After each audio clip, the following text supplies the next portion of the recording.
kumanaan ka mid ah taageerayaasha xisbiga wadani ayaa maanta isugu soo baxay fagaraha 18 May ee magaalada Berbera iyagoona halkaasi kaga qayb qaadanayay ololaha xisbiga wadani maanta u lahaa waxaana kala qayb galay ololahaasi xildhibaano iyo mas'uuliyiin kale oo ka tirsan xisbigaasi wadani sidoo kale waxa iyaguna qaybta ugu muhiimsan ka lahaa gudida ololaha ee xisbiga wadani ee gobolka Saaxil waxa kale oo isaguna goobjoog ka ahaa ololahan maanta ay xisbigu ka qabteen magaalada Berbera gudoomiyaha xisbiga wadani Xirsi علي حاج حسن فقراها سي ay soo buux dhaafiyeen taageerayaasha xisbiga wadani oo sida astaamaha xisbigaasi iyo sawirka musharaxa madaxweyne xisbigaasi ayaa waxa ay ku dhawaaqayeen erey ay ku taageerayaan xisbiga iyo waliba musharaxiisa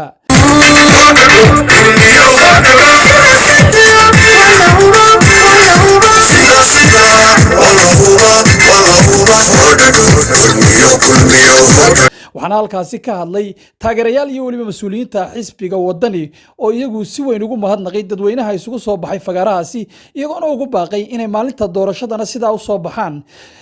sidoo kalena ay taageero weyn u muujiyaan xisbiga wadani berbero xaqiiqda dhabta oday baarahay ninka sahanka odaygahina dadkiisa been uma sheego wuu kula dardaarma waxaan soo arkay nin hayina oo layina oo odaya oo berbero jecel oo berbero ku barbaaray berbero waxay noo ballana inaynu xisbiga wadani iyo cabdiraxmaan maxamed cabdilaahi doorano waxaynu siinaynaa wadani cabdiraxmaan baynu siinaynaa farteennaynu ku bedelaynaa 104 saacadood ayaa ka harsan in sanduuqii la soo dhigo biidni illaahi tacaala waxaynu ku odaynaynaa gacanteenna midig waxa doorashadii looga haray wax ka yar 7 casho soo kulmiyo diri mayno soo mabixin mayno 7 sano wixii ay reer berbero u geysteen iyo damage-iyo dhaawacay gaarsiiyeen miyaynu ilaawi karnaa codkana cidda asiinaysaan maanta waa isbahaysiga waa cabdiraxmaan waxaynu u baahannahay nin kor caleynayna isfura uma baahnin nin isku keentira uma baahnin nin diinka baaxuusanaya uma baahnin nin dadka kalaxdama uma baahnin waxaynu u baahannahay ninina walaaleeya codkiina kurida sanduuqa wadani kurida kama aha cabdilaahi u codaynayno waar wadani ma dooranayna reer berbera aayahooda waa inay ka gashaan waa gobolka dhaqaalaha dalka oo dhan soo saara dalkaynu jaaliska u haysanno fartiinna maanta wax ku bedela waxaa ku bedeshaan shalay waynu dooranay muuse bixiyo kulmiye waynu tijaabinay maanta waxaynu tijaabinaynaa cabdiraxmaan maxamed gaar ahaan magaalada berbera waxaan deganayaa shala haddii berberaas anaga soo sheego meel keliya xukuumaddaasi ay qabatay ama ay ka hormaysay maanta waxaynu doonaynaa cabdiraxmaan maxamed cabdilaahi cigo maantana waxaan idinleeyahay berberay fartiinna ku xiilbeela inaynu waxa weeyaan laydhkayna ayna hesho laydh jaban cabdiraxmaan maxamed cabdilaahi wuxuu ballan qaaday inaan isbeddelka taageerno isbeddelkan aan wax ku noqonaynaa xisbiga wadani mudane cabdiraxmaan maxamed cabdilaahi iyo ku-xigeenkiisu waa rag diblomaasiyiina waxaan ka codsanayaa inaad maanta isu soo baxdaan waxaan ka codsanayaa in isbeddelku berberi ay ka bilaabato ay number 1 ka noqoto labadii kornay meel loo soo waaye u soo banneeya meesha sidee kaalayaan leynta ku hadhina xisbiga wadani ha noolaado somalilandna ha noolaato reer berbera ha noolaadeen mulmi mayno maanta kulmiye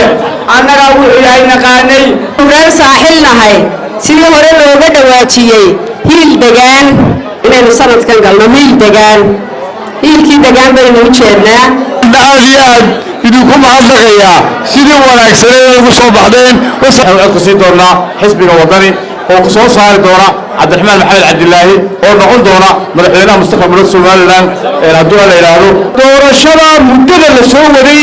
waxay ku soo biyashubanaysaa 13 November oo saacado kooban ah taasi waxaynu ku diraaraynaa waa maalin aan maalinta ku xigta soo noqonahayn si aad uga raaysataan dulmiga idin haysta waxaa u baahan tihiin inay isbeddelka taageertaan horena waa u taageerteen una codaysaan musharax madaxweyne cabdiraxmaan maxamed cabdulaahi ciro waxaa kaloon xusayaa baahida xeebaha gobolka saaxiil xeebta bari iyo xeebta galbeedba oo aad u kala fog baahi badan baa ka jirta walaalayaal sidaad og tihiin nolosha ayay ka mid tahay in isbeddelka mar walba la taageero waxaynu taageeraynaa isbeddelka waxaynu soo saaraynaa xisbiga waddani waxaynu soo saaraynaa cabdiraxmaan maxamed cabdilaahi inuu waddankan hogaamiyo ugu dambeyntii waxaa halkaasi ka hadlay gudoomiyaha xisbiga wadani xirsi cali xaaji xasan iyagu uga mahadnaqay taageerayaasha tirada badan ee isugu soo baxay fagaraha 18 May ee magaalada Berbera iyagoona halkaasi baaq uga diray isla markaana ugu baaqay inay qaybta ugu muhiimsan reer Berbera ka qaataan isbedelka la doonayo inuu dalka ka dhaco waxaa soo dhaweynaya gudoomiyaha xisbiga xirsi cali xaaji xasan dadka reer Soomaaliland waxa leeyahay himiladii dheerayd ee ay inta badan sugayseen ee ahayd in dalkanu noqdo mid madax bannaan oo beesha caalamka ka mid ah oo calanka Soomaaliland uu ka babado United Nationka ayaanu u sacyeynaa inaanu xaqiijino oo u soconaynaa oo u dadaalaynaa oo wixii kasta uu nooga baahdo geed dheer iyo geed gaabanba u fuulaynaa isbeddelka insha Allah taala ay ummadan u ayda baan u sacyeynaa kaasaynu doonaynaa u dhabar adeegtaan kaasaynu doonaynaa u odaysaan kaasidi aynu xaqiijin lahayn waxa ugu horeeya codkiina ugu horeeya oo musharaxa ku doorataan lambar 1 oo xisbiga ku doorataan lambar 9 waxaanu idinka doonaynaa inaad labada codba suurta gelisaan labada cod ee codka madaxweynaha iyo codka xisbiga ayaanu idinka doonaynaa haddii Allah uu doorogalaado waa mahadsantii salaamu calaykum warahmatullahi wabarakatuh waanu socodsiinaynaa wixii dadka iyo dalka u dana mana hagranayno ee waxaanu doonaynaa inay halbeeg u noqoto heshiisyada la galaa in dadka la aamino oo dalka la aamino oo dunida ku soo hirato haddii Allah uu dul ogolaado isbeddelka insha Allah taala ay ummadan u ayda baan u sacyeynaa kaasaynu doonaynaa u dhabar adeegtaan kaasaynu doonaynaa u odaysaan kaasidi aynu xaqiijin lahayn waxa ugu horeeya codkiina ugu horeeya oo musharaxa ku doorataan lambar 1 oo xisbiga ku doorataan lambar 9 maxamed cabdilaahi soo fadhiistay Berbera